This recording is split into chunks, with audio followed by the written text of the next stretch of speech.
देश में लोकसभा के चुनाव चल रहे हैं। तीसरे चरण का रण कल पूरा हो चुका है। तीसरे चरण में 11 राज्यों की 93 सीटों पर कल वोट डाले गए और वोटिंग परसेंटेज की अगर बात करें तो करीब 64.40% वोटिंग हुई कल तीसरे चरण में। असम में सबसे ज्यादा वोट डाले गए, करीब 81.61% वोटिंग हुई।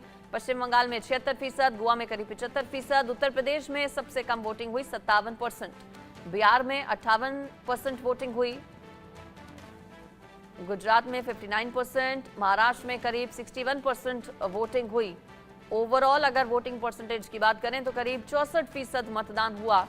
पिछले 2 चरणों की बात करें, पहले और दूसरे चरण में भी वोटिंग परसेंटेज कम ही था। अब ये कम वोटिंग परसेंटेज किसे कितना फायदा, किसे कितना नुकसान पहुंचाएगा, ये वक्त बताएगा। ये 4 जून को पता लगेगा।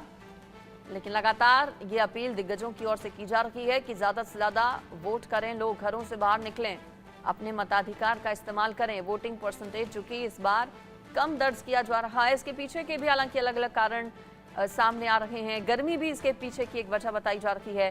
पहले और दूसरे चरण में करीब 66% वोटिंग हुई थी और तीसरे चरण में यह आंकड़ा और ज्यादा लुढ़क गया और ज्यादा कम हो गया है। तीसरे चरण में करीब 64% वोटिंग हुई है। ओवरऑल अलग अलग राज्यों में 11 राज्यों और केंद्र शासित प्रदेश की 93 सीटों पर कल वोट डाले गए। इसमें उत्तर प्रदेश की 10 सीटें शामिल थीं, बिहार की 5 सीटें रहीं, पश्चिम बंगाल की 4 सीटें रहीं, गुजरात की 25 सीटें, मध्य प्रदेश की भी कुछ सीटों पर कल वोटिंग हुई।